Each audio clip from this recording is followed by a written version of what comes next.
আল্লাহ বলে, জিব্রাইল আমার খলিল মেহমান পায় না, এজন্য 3 দিন যাবত খায় না।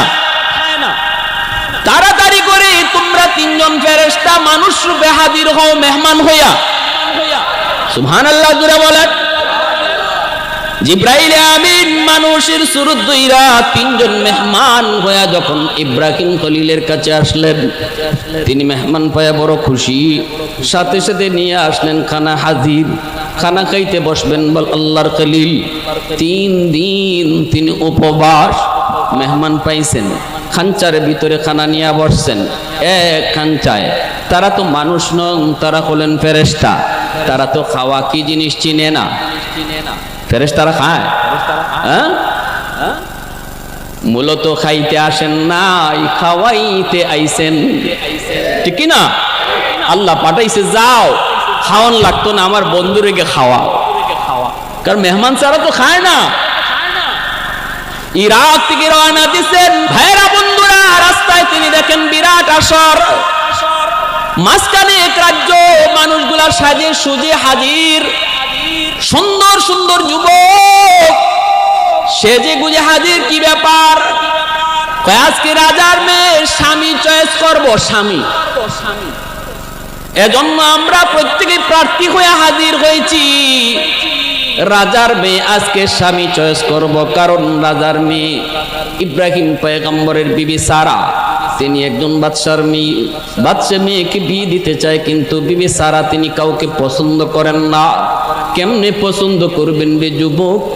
কারণ সারা বিবি তিনি তো পরপর রাতে 3 দিন স্বপ্ন যুগে আল্লাহর খলিল ইব্রাহিমকে দেখছেন। স্বামী কে হবে? স্বপ্ন যুগে তিনি দেখছেন তার স্বপ্নের রাজকুমার ইব্রাহিম খলিলকে দেখছেন, আর কাউকে তো পছন্দ হয় না। বাবাই কয়, মা আমার রাজ্যের ভিতরে কত যুবক, কারো কি পছন্দ হয় না? কয় না গো বাবা, আমার স্বপ্নে দেখা রাজকুমার লাগবে। আল্লাহু আকবার জোরে বলো, একটু জোরে আওয়াজ দিয়ে কও না যুবক আল্লাহু আকবার, আর জোরে আল্লাহু আকবার। ইব্রাহিম খলিল মুসাফির, ইব্রাহিম খলিল মুসাফির ইরাক থেকে রওনা দিয়েছেন, যাবেন মসজিদুল আকসায়। এ ভাই তিনি দেখেন মানুষজন লাইন ধরে দাঁড়ায়। ঘটনা কি? কই রাজার মেয়ে আজকে স্বামী চয়েস করবে নিজে। বাদশা ধুমধাম করে এলান করে দিল, তোমরা যারা আমার মেয়ের স্বামী হতে চাও তোমরা আজকে লাইনে দাঁড়াও, কারণ আমার মেয়ে ঘোষণা দিয়েছে আজকে স্বামী পছন্দ করবে। লাইনে দাঁড়ালো, অমুক দেশের রাজার ছেলে, অমুক দেশের রাজার ছেলে, অমুক মন্ত্রীর ছেলে, অমুক মিনিস্টারের ছেলে, অমুক শিল্পপতির ছেলে, সবাই আইসে দাঁড়ালো। সুন্দর সুন্দর সুটাম দেখের সবাই। ইব্রাহিম খলিল কয়, কি হয়েছে? কয় এখানে এই চলছে। খলিল কয়, তাহলে এটা আমিও তো একটু চান্স লইতাম পারি। অসুবিধা কি? আমিও একটু চান্স লই, দেখি আমিও একটু দাঁড়াই লাইনে। এই মন্ত্রী মিনিস্টারের পোলাপানে কই, মিয়া তুমি একজন মুসাফির মানুষ, চেহারা তো বড় সুন্দর আকর্ষণ, কিন্তু গায়ে তো কাপড় চোপড় বেশি দামি না, এই লাইনে কেন দাঁড়াইছো? ইব্রাহিম খলিল কয়, একটু দাঁড়াই না, পছন্দ তোমাদের করলে তো করলই, আর আমারে যদি কইরা লাই অসুবিধা কি? ঠিক কি না ভাইরা বন্ধুরা? বিবি সারা বের হয়েছেন, একে একে চয়েস করেন, না না চেহারা কারো দিকে যায় না। হঠাৎ করে তাকায় দেখেন কোনা একজন যুবক, চেহারা থেকে পূর্ণিমার চাঁদের মতো ফোকাস বের হচ্ছে। কারণ যে আল্লাহ পাক যেই যুগে যারা নবী বানান, ইনি এই যুগের সবচেয়ে সুন্দর মানুষ হন। যেই যুগে আল্লাহ যারা নবী বানান, আদম পয়গম্বর তার যুগের সবচেয়ে সুন্দর, নূহ পয়গম্বর তার যুগের সবচেয়ে সুন্দর, ইব্রাহিম খলিল তার যুগের সবচেয়ে বড় সুন্দর। সবাইকে আল্লাহ পাক যুগের শ্রেষ্ঠ সুন্দর করে বানান।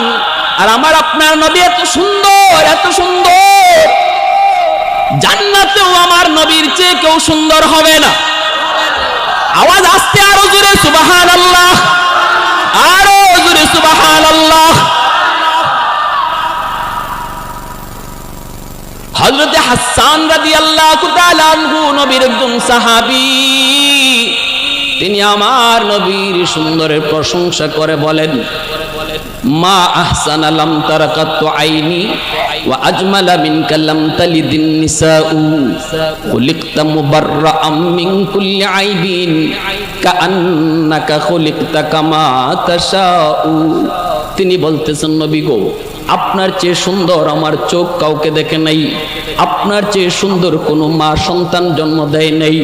ওগো নবীজি, আপনার চেহারার দিকে তাকাইলে মনে হয় আল্লাহ আপনারই এমন ভাবে নিখুঁত বানাইছে, যেন বানাইবার আগে আল্লাহ আপনারে জিগায় জিগায় বানাইছে।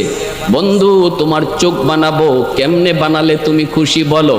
ওগো নবীজি, আপনি যেভাবে কইছেন আল্লাহ যেন এইভাবে বানাইছে। সুবহানাল্লাহ, জোরে কও। কেমন প্রশংসাটা আমার নবীর করছেন সুন্দরের।